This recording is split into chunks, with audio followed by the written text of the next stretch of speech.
A violência doméstica pode se apresentar de várias formas.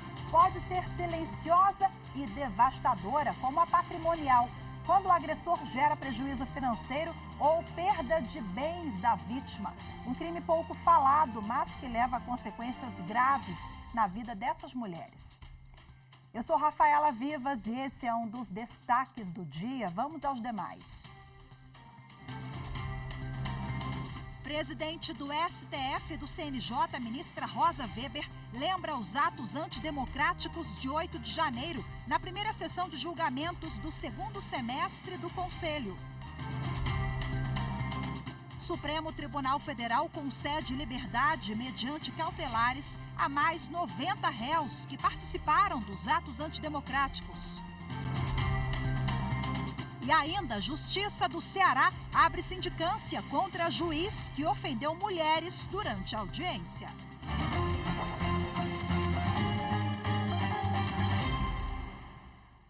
A Justiça do Ceará abriu sindicância contra o juiz Francisco José Maza Siqueira, que ofendeu mulheres durante uma audiência no Fórum de Juazeiro do Norte. A repórter Amanda Mustafa tem os detalhes. A audiência foi realizada no dia 26 de julho. 10 mulheres que denunciaram um médico por crimes sexuais foram prestar depoimento. Em determinado momento, elas passaram a ouvir insultos e insinuações do juiz Francisco José Maza Siqueira. E acho que mulher boazinha, estão tudo enganado, viu? Eita, bicho! Bicho de mão pesada, bicho da língua grande e chuta nas partes baixas com a mulher. O juiz continuou e citou o fato supostamente ocorrido com ele quando o professor, para mais uma vez fazer insinuações contra mulheres. Aluno que chegava se esfregando em mim, uma página de mim, que não tem criança, que está toda mulher adulta. Professor, você pensa que minha filha é o seguinte, quando eu deixar de ser seu professor, você faz isso comigo? O comportamento do juiz fez com que algumas das vítimas desistissem de depor novamente. O advogado delas classificou a audiência como um show de horrores. Em nota, a Associação Cearense de Magistrados afirmou que repudia qualquer ação de misoginia ou condescendente com assédio sexual, mas que é preciso analisar todo o contexto da situação. O presidente do Tribunal de Justiça do Ceará, desembargador Abelardo Benevides Moraes, determinou a abertura de sindicância e prometeu uma resposta rápida para o caso. Eu não estou aqui pré-julgando esse fato, mas eu tomei conhecimento do fato hoje bem cedo. Me passaram antes das 7 da manhã, eu passei para a nossa corregedora, que é quem trata dessa matéria. Ela, no momento, não veio até o evento, está cuidando disso. E pode ter certeza que o tribunal, nos próximos dias tomará as medidas adequadas. O ministro Edson Fachin, do Supremo Tribunal Federal, rejeitou o pedido da desembargadora afastada Lígia Maria Ramos Cunha Lima para voltar ao exercício do cargo no Tribunal de Justiça da Bahia. Acompanhe mais informações com Anderson Arcoverde. O ministro Edson Fachin negou o habeas corpus apresentado pela desembargadora e manteve a decisão do Superior Tribunal de Justiça, que prorrogou o afastamento de Lígia Cunha Lima, além de outras medidas cautelares.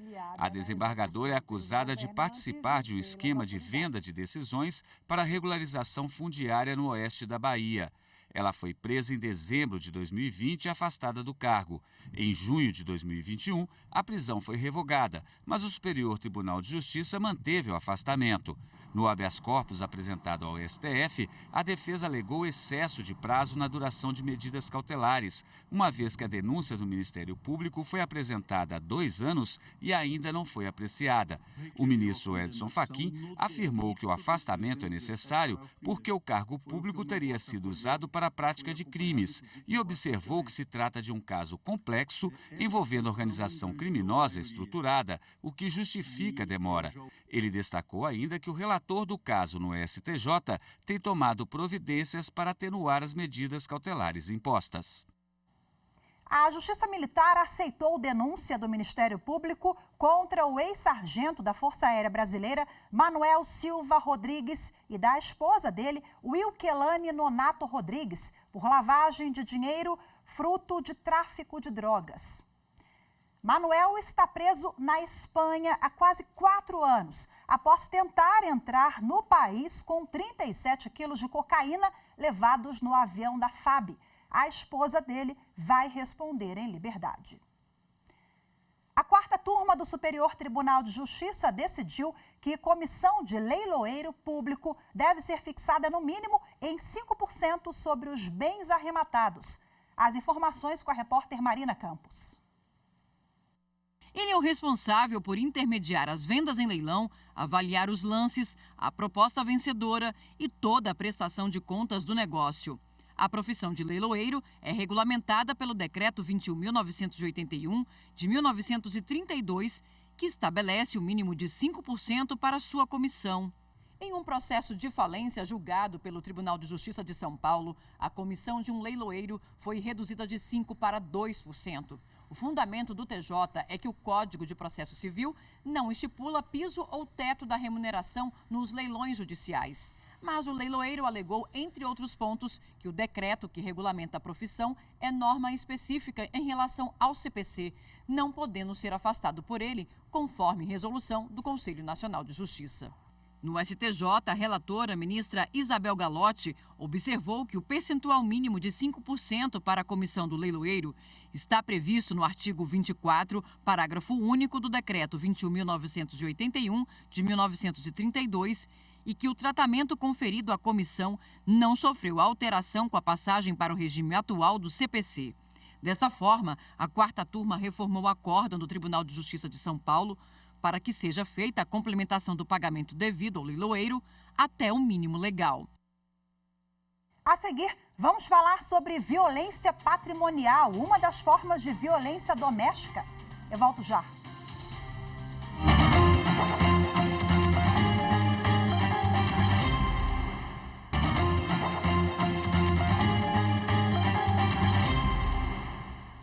A programação da 17ª Jornada Maria da Penha, realizada em Fortaleza, no Ceará, vai até às 19h de hoje. Além de painéis que vão abordar a assistência do Poder Judiciário às vítimas, no fim do encontro será lida a Carta da Jornada, com propostas e orientações para toda a magistratura. Nessa segunda-feira, a presidente do Supremo Tribunal Federal, ministra Rosa Weber, participou da abertura do evento. A reportagem é de Pamela Lemos. Integrantes da magistratura, advocacia, defensoria, do Ministério Público e demais profissionais que atuam no enfrentamento à violência contra a mulher estão reunidos na Escola Superior da Magistratura do Ceará. A programação da 17ª Jornada Maria da Penha inclui painéis e oficinas sobre ações para o melhor cumprimento da lei. A abertura, nesta segunda-feira, foi conduzida pela presidente do Supremo Tribunal Federal e do Conselho Nacional de Justiça, ministra Rosa Weber. A Lei Maria da Penha tem dado imensa contribuição ao combate à violência contra a mulher, mas imprescindíveis, sublinho, maiores avanços civilizatórios. Por isso, meu enfático entusiasmo com essas jornadas. Temos o compromisso de discutir a prevenção e eliminação da violência contra a mulher e o combate a toda e qualquer forma de discriminação com base em gênero. O presidente do Tribunal de Justiça do Ceará, desembargador Abelardo Benevides Moraes, anfitrião do evento, destacou a importância da realização da jornada em Fortaleza. No marco dos 150 anos do nosso tribunal, podemos acolher em nossa escola os mais avançados e referenciados debates e estudos sobre a política judiciária nacional, de enfrentamento à violência contra as mulheres. Este, de orgulho, reforça os compromissos de nossa instituição quanto a ser instrumento da justiça frente a todas as formas de violência. A biofarmacêutica cearense Maria da Penha, símbolo da luta contra a violência doméstica, também participou da abertura. Quando olhamos para trás, celebramos as conquistas de uma lei reconhecida como uma das melhores do mundo. Ter uma lei ao nosso lado é um passo importante para vencer a barreira do silêncio e quebrar o silêncio da violência. Após a troca de experiências exitosas, os participantes vão elaborar a Carta da Jornada, com uma lista de propostas e orientações a serem seguidas por toda a magistratura. A apresentação será ainda nesta terça-feira, no encerramento da programação, com o objetivo de reforçar o interesse coletivo de seguir aprimorando as ações de enfrentamento à violência contra a mulher.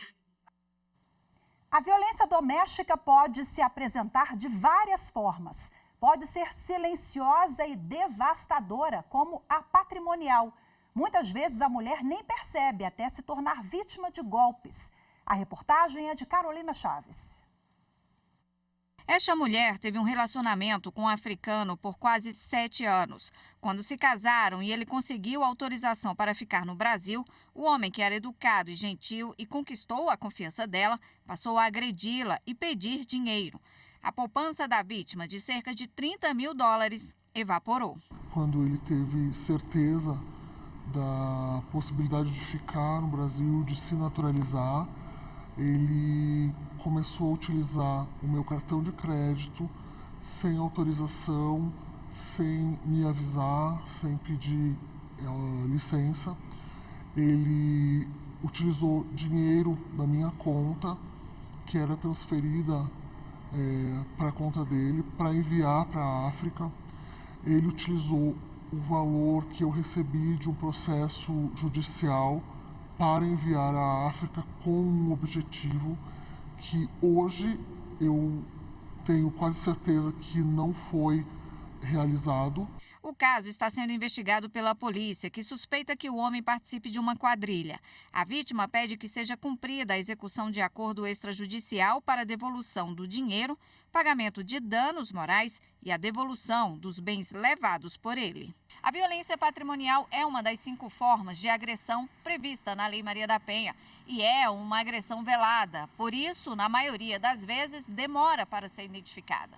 Pode ser manifestada também em ações, por exemplo, quando o agressor destrói bens, como o celular, e a vítima, sem controle financeiro, fica cada vez mais dependente. Normalmente, esse tipo de agressão vem associada a outras violências, como a moral e psicológica. A mulher, que não quer se identificar, explica que, por causa do relacionamento abusivo, ela passou a ter vários problemas de saúde. Eu pensei que iria enlouquecer, procurei ajuda de psicólogo, de médico, tive que utilizar medicamento antidepressivo na última dose, agora já estou em processo de retirada, já estou me sentindo bem melhor. Bom, para a gente repercutir agora o tema, eu converso ao vivo de forma remota com a defensora pública do Distrito Federal, Antônia Carneiro, que é chefe do Núcleo de Promoção e Defesa dos Direitos das Mulheres. Olá, doutora Antônia, seja muito bem-vinda. Boa tarde. Boa tarde, Rafaela. Bom, como nós acompanhamos agora na reportagem, essa história da personagem revela muito bem que essa violência deixa marcas profundas, mas, aos olhos da sociedade, é uma violência invisível, né? Na avaliação da senhora, a gente precisa avançar nesse quesito, né? Na conscientização, para daí ter um acolhimento maior a essa mulher, porque muitas pessoas falam, mas aí violência patrimonial não está enquadrada na Lei Maria da Penha, está sim. Eu gostaria que a senhora fizesse esclarecimentos a esse respeito.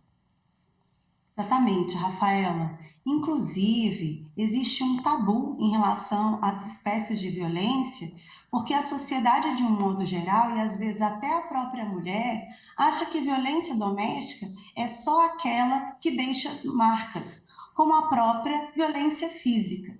Mas, segundo a Lei Maria da Penha, existem 5 formas de violência. Além da violência física, a violência psicológica, a violência sexual, moral e também a patrimonial.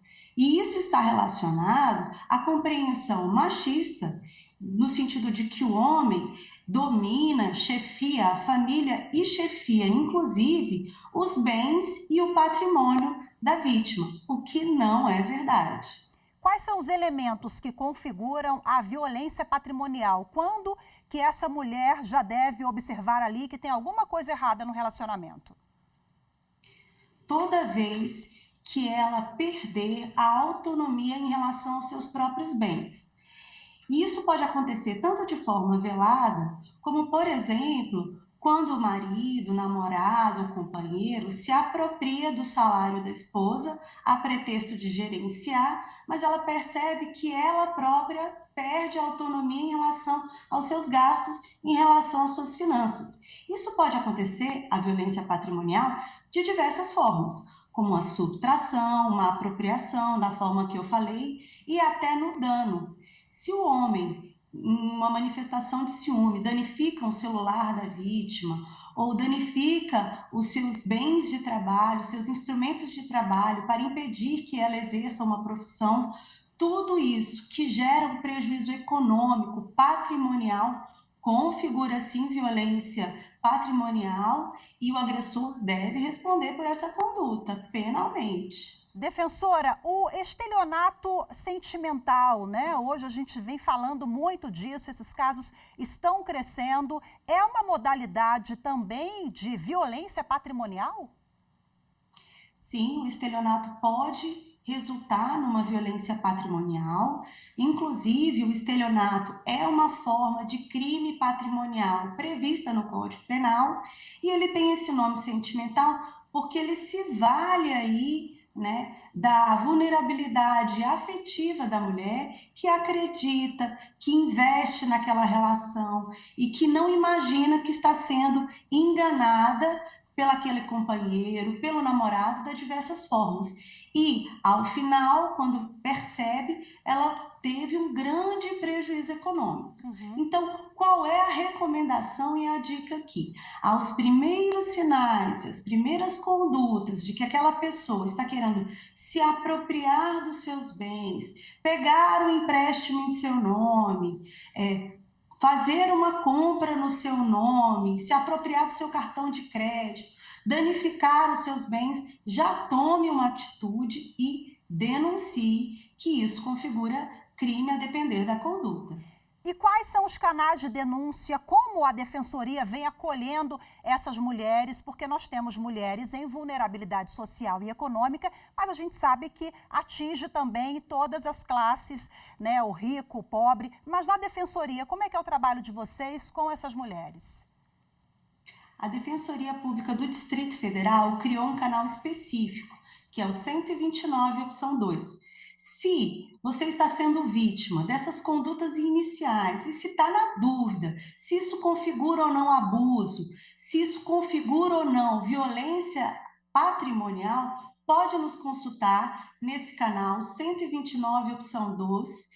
E também, se você tem certeza de que foi vítima de crime, você pode se direcionar à delegacia mais próxima e registrar a ocorrência a fim de iniciar logo a investigação desse crime e, o principal, pedir medida protetiva contra esse agressor.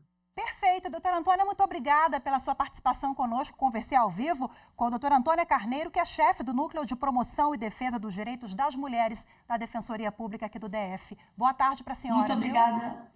Muito obrigada, Rafaela. Agradeço também à TV Justiça. Obrigada, tchau, tchau.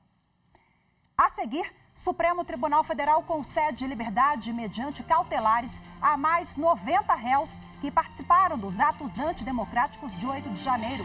As informações em instantes, voltamos já.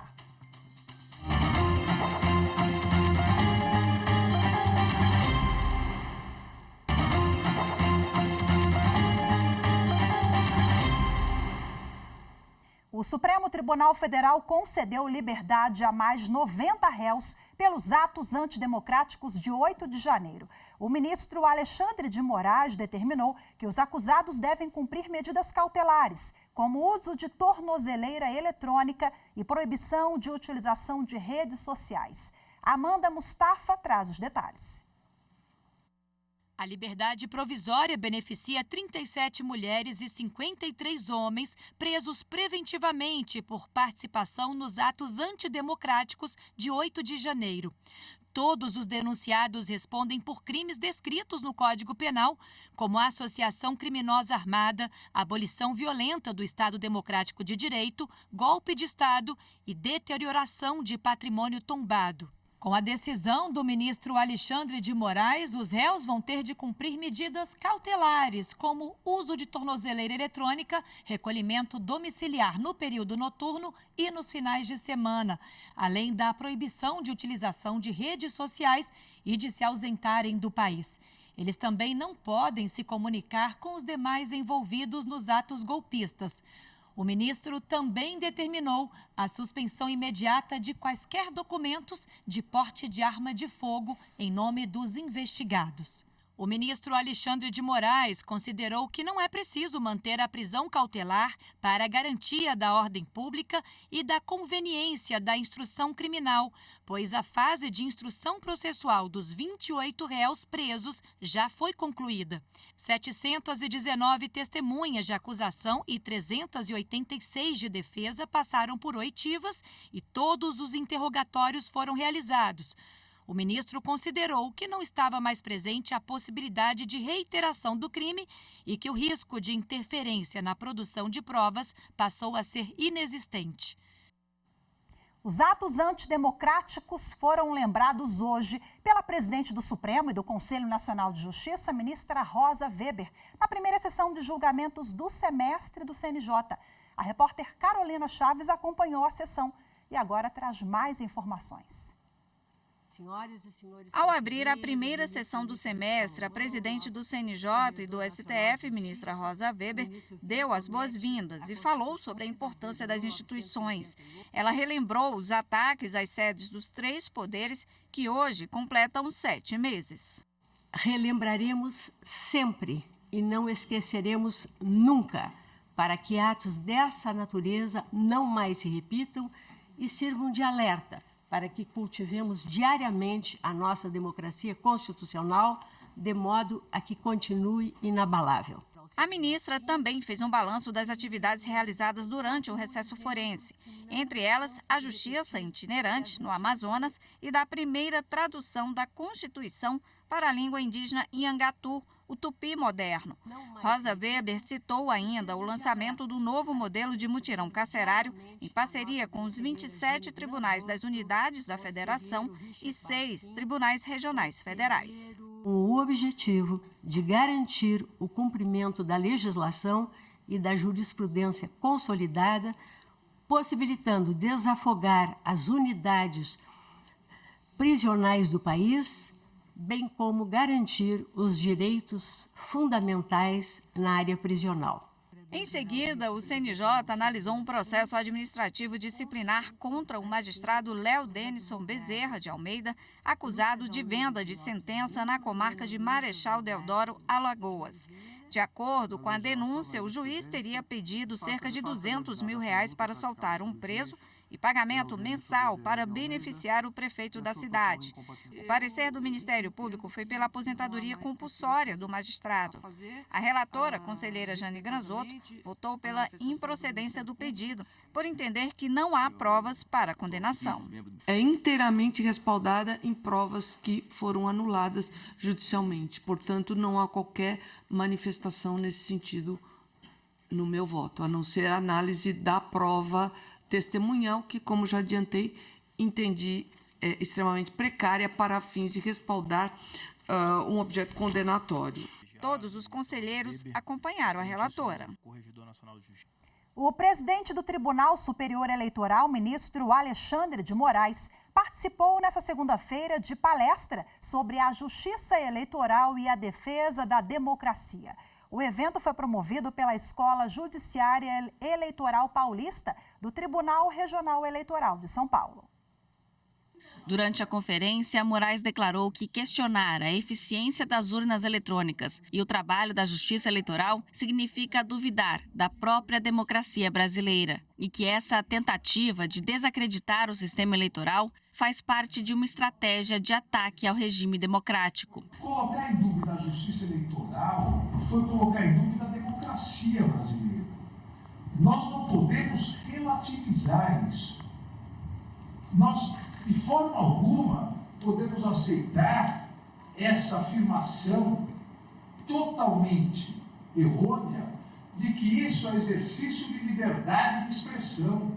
Isso faz parte de uma tentativa de tomar o poder e solapar a democracia. Moraes destacou o avanço trazido pelas urnas eletrônicas e relembrou também que durante as eleições de 2022, a desinformação nas redes sociais passou a concorrer com as informações divulgadas pela mídia tradicional.